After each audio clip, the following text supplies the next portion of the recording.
quality Reddit. Rich people of Reddit who married someone significantly poorer, what surprised you about their previous way of life? More of a funny incident, but I was the poor one.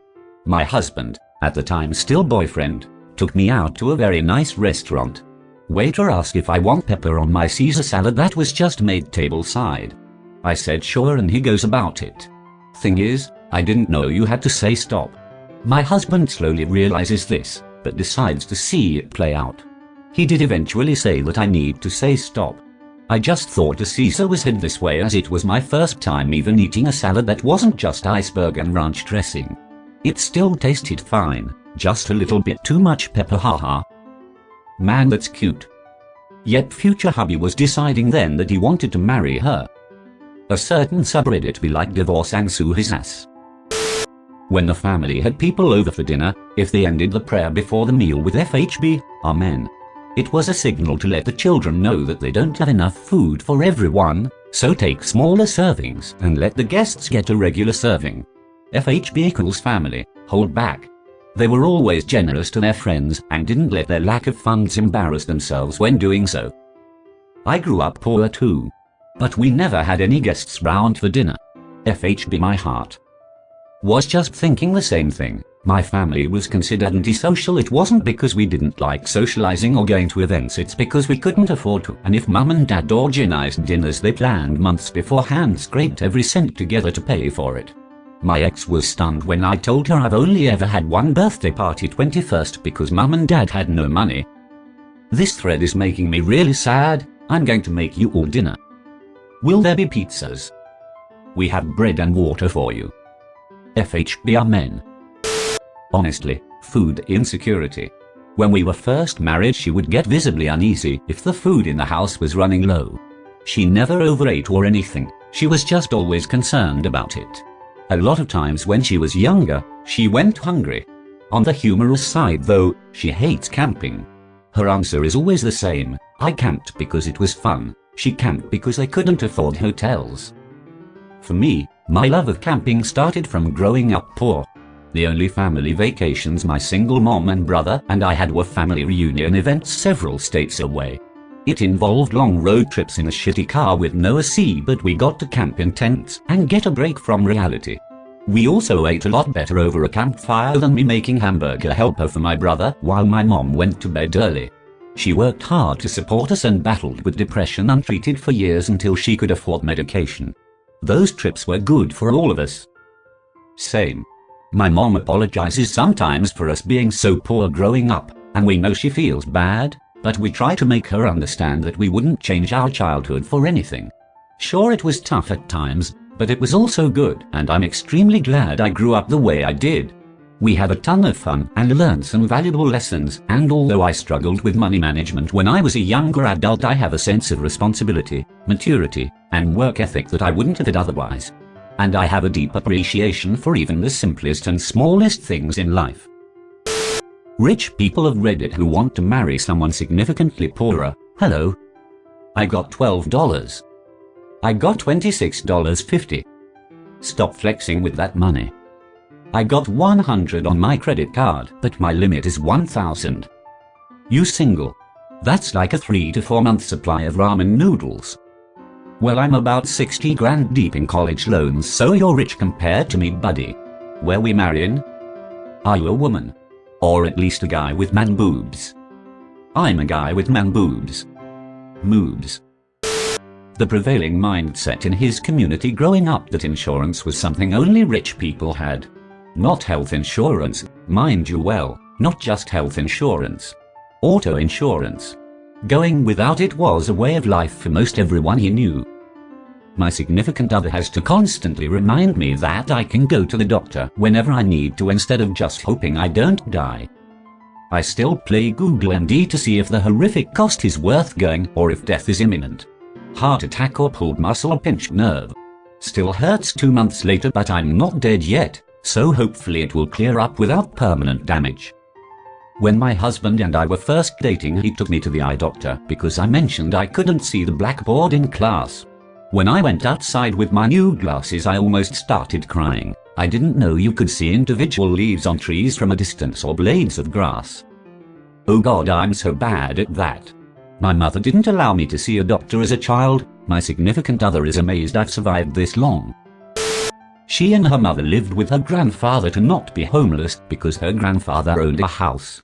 She was putting community college payments on her credit card and building debt with it.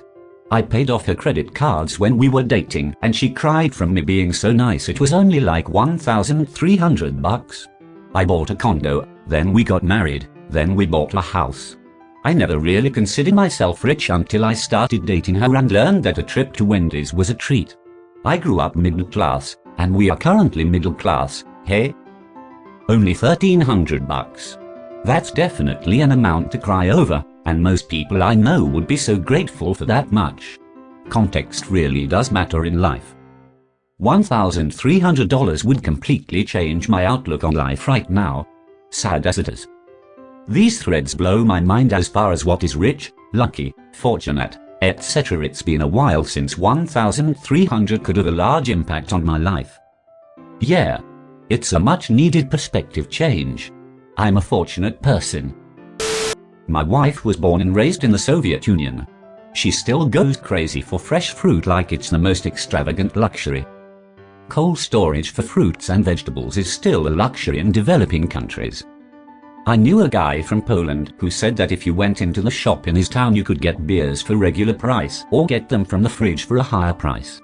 If you asked the shopkeeper why you paid more for the cold ones, he'd say, so I should have to pay for the electricity. This is still true in some poor parts of the USA too. I mean, Trader Joe's does this for their beer too. My partner and I are both poor, but different kinds of poor. She's never been homeless or not had enough to eat, while I have. She's extremely frugal and hates buying anything we don't need. I feel a desperate need to stock up if we have any extra money, and it's a fight for me not to fill our house with canned and dry goods in case we don't have enough money to buy food next month for some reason. It makes no sense, but my instinct is to hoard food because there just was never enough of it around growing up. My mother grew up very poor. We always had cake mix, it was like her obsession. One day I asked her why. She said she remembered going to her cousin's house and they had cake mix and it wasn't anyone's birthday. When she got older she had to have cake mix. Just because she could. It's sad to think of her as a little girl, wishing for something as simple yet so unobtainable as cake mix. I'm really glad she was able to have all of it she wanted when she grew up. It broke my heart when she told me. Same mindset as folks who survived the Great Depression, honestly. They saved everything, not just food and money. My grandpa had an organizer drawer full of nuts, bolts, screws, and other random hardware from broken things he disassembled and saved, cause you never know when you might need an odd fastener to keep something operational instead of scrapping it. Indeed. But most middle-class people would laugh at saving tin foil. Sandwiches. When I made him a sandwich I only put one thin slice of meat in it. He couldn't believe that was how I had sandwiches growing up. Growing up, we weren't allowed to just eat deli slices. It had to go between two pieces of bread because that would fill you up faster and save on meat costs. Your comment just opened up a huge window into my husband for me. He's always railing against me for letting the kids eat lunch meat slices straight from the bag, and I've always wondered what the big deal was. You just made me connect this to his poor childhood. Super frugal guy here. At one point in my life I stole a sandwich from Walmart and went back to my house that had no lights or running water. I'd been out of a job for months and was making side money here and there, but nowhere near enough to live on. Ever since that point in my life it's small things like this I tend to pick at. My stepdaughter was eating sandwich meat off a plate and I felt myself go berserk on the inside because I wasn't looking at it as a snack, but rather I was looking at what could have been 2 sandwiches or 2 meals. Bro. I don't know why, but your little story there hit me, man. I fell in love with my uni best friend who really didn't have any money. When I got a job, for my birthday I decided to plan a holiday and offered to bring him along. It didn't even occur to me that this was his first ever holiday he'd ever taken. His family could never afford it growing up, and he'd never really thought to do it as an adult. As a former poor person, like a single piece of bologna on a single piece of bread for Christmas dinner poor. It's incredible the things you don't even realize you never considered because everything was always too expensive. Movies, concerts, escape rooms, rock climbing, gym membership, basically anything that costs money and is recreational never come up on my radar because it was always too expensive. It isn't until friends suggest these things that I even remember they exist and I can afford it. Yet, when I was a kid we were stone cold poor. I remember one summer day my dad bought me a chocolate-dipped cone from Dairy Queen and I burst into tears. I was just so emotionally overwhelmed, it was so luxurious. And, watching the opening to Disney on TV in the 70s and they'd show the monorail disappearing into the hotel, it just seemed so otherworldly it didn't even occur to me to think it was a place I could ever visit. 15 years later, I snuck onto the roof of that hotel and thought about how peculiar life is. And how flat Florida is. Going places you thought out of reach as a kid. I'm a huge history nerd and dreamed of visiting all the places I read about in class. They almost felt made up and unreal as a kid. I nearly fell on my knees from crying the first time I saw the Mosque Cathedral of Cordoba. I clearly remember 4th grade me obsessing over the striped arches and staring at the pictures in my history book. I still get overwhelmed and emotional when I visited a lot of these places. The Pyramids of Giza, Palace of Versailles, Colosseum, Pompeii. Little me would be so proud of future me. Little me would be so proud of future me made me smile, cry at the same time. So happy for you. I'm still struggling with accepting little me, but things have improved. Thank you for watching.